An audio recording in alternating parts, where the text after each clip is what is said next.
Hi hello എല്ലാവർക്കും നമസ്കാരം. അപ്പോ നമ്മുടെ സ്വന്തം DQ ദുൽഖർ സൽമാൻ തിരികെ എത്തുന്നു. 2 വർഷത്തെ ഇടവേളയ്ക്ക് ശേഷം മലയാളത്തിലേക്ക് തിരികെ എത്തുന്ന പ്രിയ നടന്റെ ചിത്രത്തിന്റെ പേര് ഐ ആം ഗെയിം എന്നാണ്. അപ്പോ അതിന്റെ ടൈറ്റിൽ ഇന്ന് റിലീസ് ആയിട്ടുണ്ടായിരുന്നു. നമ്മളിന്ന് ടൈറ്റിൽ റിയാക്ഷൻ ആണ് ചെയ്യാനായിട്ട് പോകുന്നത്. ഇതാണ് ആ ടൈറ്റിൽ പോസ്റ്റർ. നമ്മൾ ഈ കാണുന്ന ടൈറ്റിൽ പോസ്റ്ററിൽ കാണുന്നത് ഒരു കയ്യിൽ ചീട്ടും മറുകൈയിൽ ക്രിക്കറ്റ് ബോളും ആണ്. അപ്പോ എന്താണ് ചിത്രത്തിലെ DQന്റെ ക്യാരക്ടർ എന്ന് നമുക്ക് വ്യക്തമാകുന്നില്ല.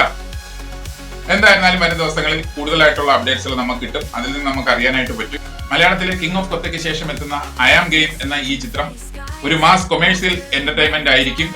ലക്കി ഭാസ്കർ എന്ന തെലുങ്ക് ചിത്രത്തിലൂടെ കരിയറിലെ ഏറ്റവും വലിയ ബോക്സ് ഓഫീസ് വിജയം നേടിയാണ് നമ്മുടെ DQ മലയാളത്തിലേക്ക് തിരികെ എത്തുന്നത്. ഇനി അദ്ദേഹത്തിന് റിലീസാകാനായിട്ട് ഉള്ള ചിത്രം എന്ന് പറയുന്നത് തമിഴിലെ കാന്തയാണ്. ഐ ആം ഗെയിം എന്ന ഈ ചിത്രം സംവിധാനം ചെയ്യുന്ന സംവിധായകനും വളരെ വലിയ പ്രത്യേകതകളുണ്ട്. കാരണം RDX എന്ന ആക്ഷൻ ത്രില്ലർ മൂവിയിലൂടെ പ്രേക്ഷക ശ്രദ്ധ നേടിയ നഹാസ് ഹിദായത്താണ് ഐ ആം ഗെയിം എന്ന ചിത്രവും സംവിധാനം ചെയ്യുന്നത്. നഹാസ് ഹിദായത്ത് ഐ ആം ഗെയിം എന്ന ചിത്രത്തെ കുറിച്ച് പറയുന്നത് ദുൽഖർ സൽമാൻ മലയാളത്തിൽ ഇതുവരെ ചെയ്യാത്ത തരത്തിലുള്ള ഒരു സിനിമയായിരിക്കും ഐ ആം ഗെയിം എന്നാണ്. അപ്പോ നമുക്ക് ചിലതൊക്കെ പ്രതീക്ഷിക്കാം ഈ സിനിമയിൽ. വേഫയർ ഫിലിംസിന്റെ ബാനറിൽ ദുൽഖർ സൽമാനും അതുപോലെ തന്നെ ജോൺ വർഗീസുമാണ് ഈ ചിത്രം പ്രൊഡ്യൂസ് ചെയ്യുന്നത്. അതുപോലെ 5 ഭാഷകളിലാണ് ഈ ചിത്രം റിലീസിനായി എത്തുന്നത്: തമിഴ്, മലയാളം, ഹിന്ദി, തെലുങ്ക്, കന്നഡ. അപ്പോ ഐ ആം ഗെയിം എന്ന ഈ ചിത്രത്തിന്റെ കൂടുതൽ അപ്ഡേറ്റുകൾ വരും ദിവസങ്ങളിൽ വരും. അപ്പോ അതിന്റെ വിശേഷങ്ങളുമായി നമുക്ക് മറ്റൊരു വീഡിയോ കാണാം. Thank you, by.